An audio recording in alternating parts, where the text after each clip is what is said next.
Hello everyone, John here.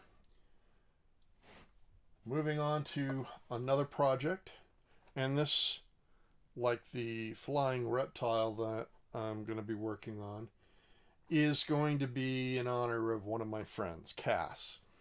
And they told me that their favorite dinosaur was the Stegosaurus. And, uh, okay, great. I have like a Tamiya Stegosaurus, a Lindbergh Stegosaurus, and I also have a couple of this AMT Stegosaurus. So I'm going to go with this AMT. Now, they said that their favorite color, or the color they'd want their dinosaur in, is lavender. So I did a search for lavender reptiles, and I found this one here. So I actually like the colors on this, and if I can find an example from nature, then even better. Although I'm not beyond flights of fancy. I also stumbled across this image, and sometimes I will save images that, while they're completely not related to dinosaurs at all, they have different color combinations that I like. So this one had some stuff that I liked. And it's, teapots. But they're in the right color lavender, and I think they'll make a good reference. I will probably also do drawings before I get into painting, because I like to do that. I will also be getting, I've already ordered them, for this and the Pteranodon that I'm doing for Whitney, toy versions of these dinosaurs.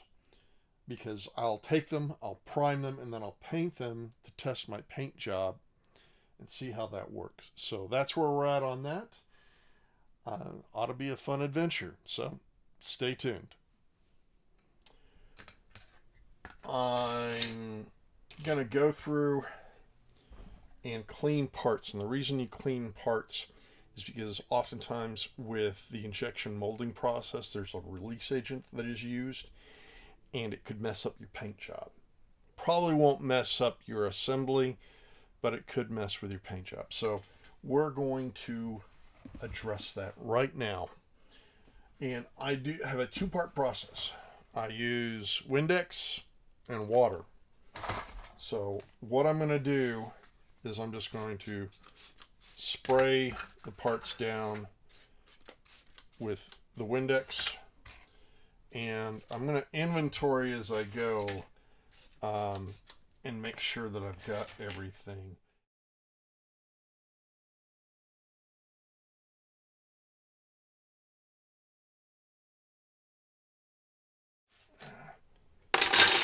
It'll probably take a day or so, or I'll leave it for a day or so to dry.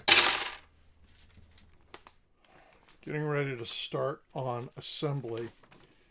Of course, it's always important to read the instructions. Not that you couldn't figure it out, but there's always those little things you didn't think were important. So what I'm going to do here is the legs, feet, and body first. Later, I will come to doing all the little armored plates and the thagomizer over here. I will get to those later. I might do go ahead and do the thagomizer, maybe. My big concern is that with most models like this, there is a center seam. And and it's a good idea to test fit. This isn't too bad, but there's definitely a center seam there, and I'm still working out my process as to how to deal with that center seam without losing detail. And it is something of a challenge. If you have any suggestions, let me know. Anyway, I'm going to get to the assembly of the legs and body, and we'll see where this goes.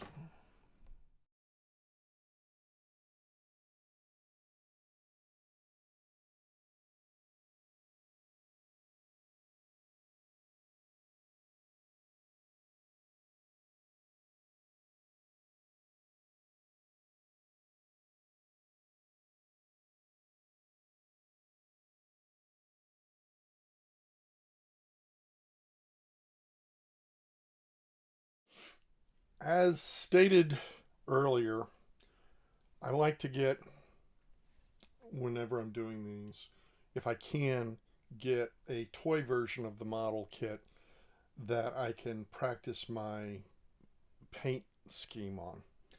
And today, this guy came in. This is a toy version of the Stegosaurus.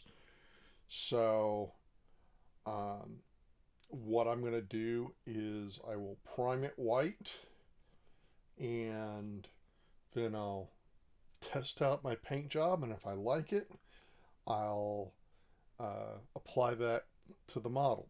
Or if I don't like it, I will at least know what not to do. So I highly recommend this process. It has served me well. That, and, I get, I'll pull this out again here.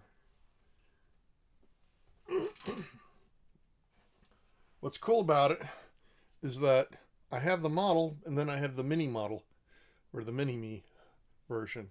And it's kind of cool to have these little guys. So, anyway, I'm going to prime that, and I will start. Now, I've also primed the actual model. I have not attached the plates or the thagomizer yet. I will be doing that after I get the plates painted. The way that it looks, it seems like the ideal thing is to paint the plates. It looks like it'll be easier to paint the plates, and some of them are tiny, and then add them to the model. So, and there may be some painting of the model itself that happens along the way, because once those plates are in place, it's going to be difficult to get a paintbrush in between the plates here to make it work. So, all right, that's all for now.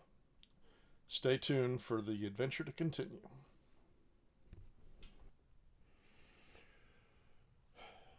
So I just got this done.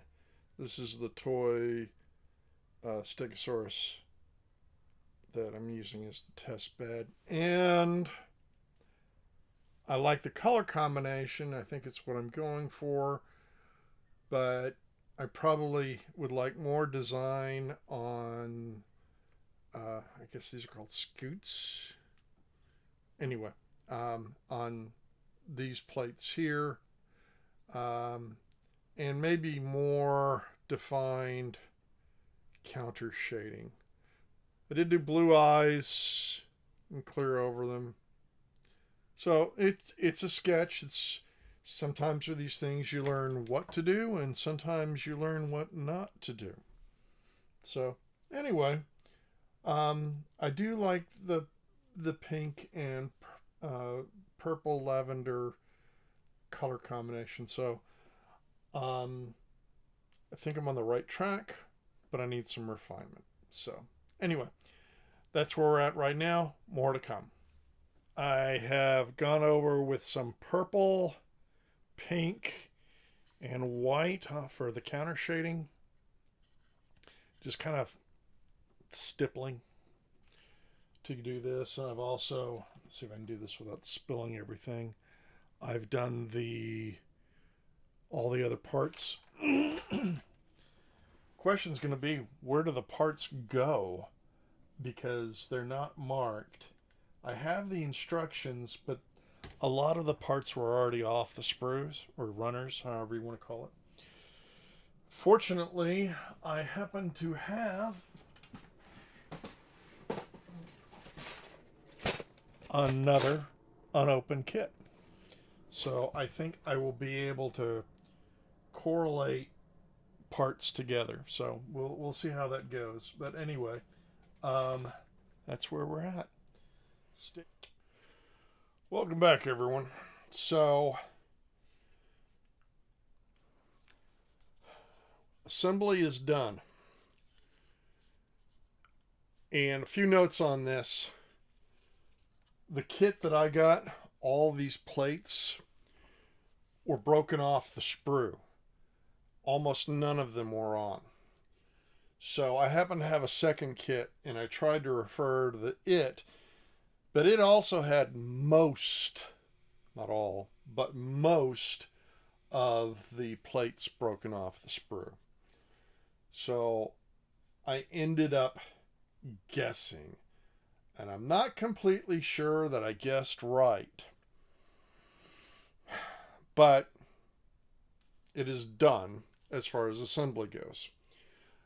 I'm going to go through, and there are a couple of places that might need some putty, and I have the Vallejo plastic putty, which has this nice little nozzle, and apparently it is water soluble. So there might be a few places where I need to go over, and then I'll need to do some touch-up painting. But it's coming along now.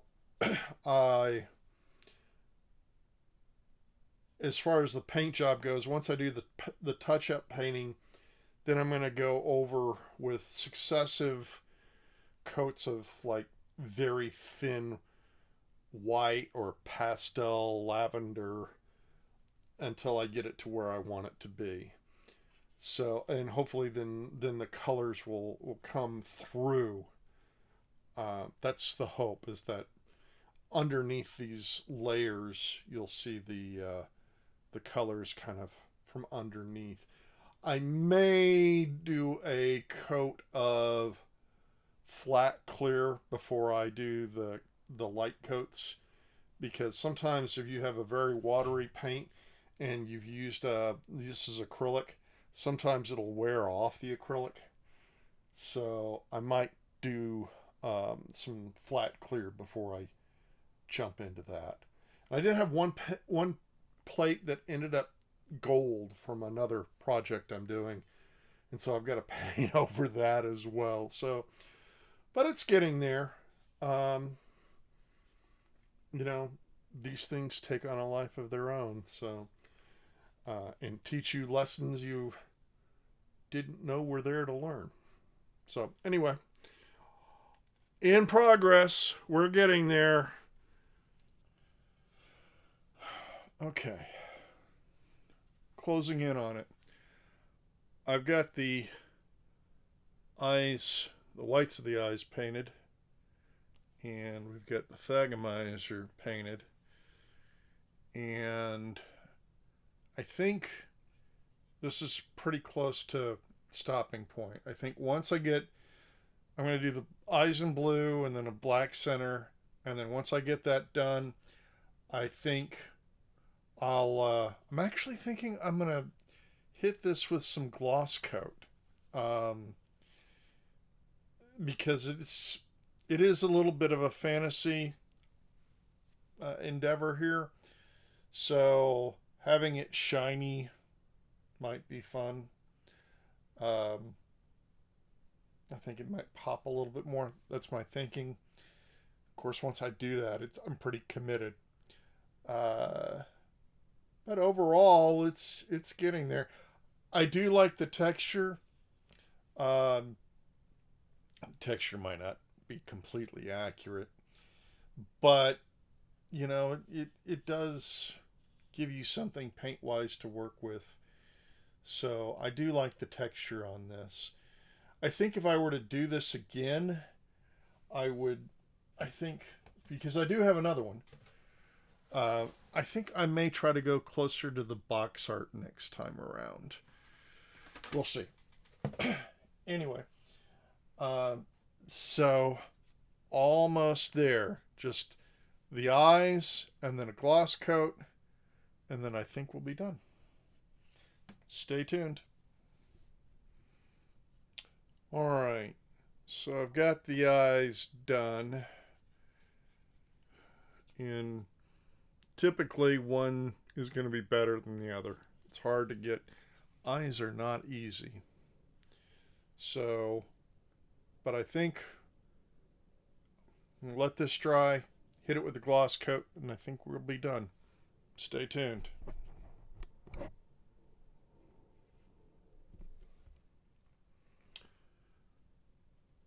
I'm going to call this one done. So I went ahead, I had a pearl clear. To me, a pearl clear, I forgot the number, but after getting the eyes done and everything else done, I hit it with the pearl clear. And I wasn't sure if that was going to be such a good idea or not, but I think it made it pop a little bit, and I'm actually pretty pleased with it. I wouldn't normally use a gloss coat on a dinosaur like this, because it wouldn't look natural. Normally, I'd go with flat colors, but because this is a kind of a fantasy build, I'm completely okay with it. So, anyway, overall, pretty pleased.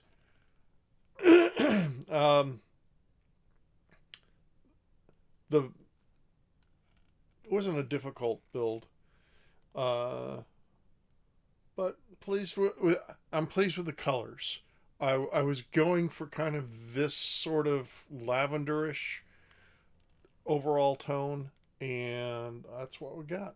So, all right, that was the AMT Stegosaurus model.